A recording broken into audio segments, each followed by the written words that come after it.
आखिर में कोई मैसेज अपने मदरसे की तामीर के हवाले से आप देना चाहें तो? तामीर के हवाले से सबसे पहले तो ये सबसे ज़्यादा जो ज़रूरी मैसेज ये है कि हमारे साथ लोगों का तावन ये होगा कि वो अपने बच्चों को पढ़ने के लिए यहाँ भेजें।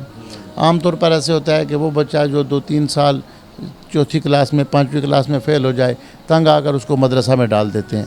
लेकिन ये अल्लाह ताला की मेहरबानी होती है कि अल्लाह उन्हीं बच्चों को फिर क़ुव्वत दे देता है। कुरान व हदीस की बरकत से वो पढ़ जाते हैं, आलिम बन जाते हैं, माशरे में इज़्ज़त पा लेते हैं।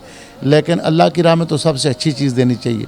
मैं तो ये समझता हूँ कि जिस बंदे के बच्चा कोई पोजीशन होल्डर हो, अगर उसको वो अल्लाह की राह में दे तो अल्लाह ताला ज़्यादा खुश होगा। अपनी जो अच्छी चीज़ अल्लाह की राह में पेश करनी चाहिए। जो ज़हीन तरीन बच्चा हो उसको अल्लाह के दीन की तरफ, और इससे ये नहीं होता कि बंदा माशरे के अंदर कोई पस्ती में ये हालात गुजारता है। जो लोग दीन के साथ वाबस्ता हैं, अल्लाह उनको दुनिया की इज़्ज़त भी अता फ़रमाता है और उखरवी इज़्ज़त भी अता फ़रमाता है।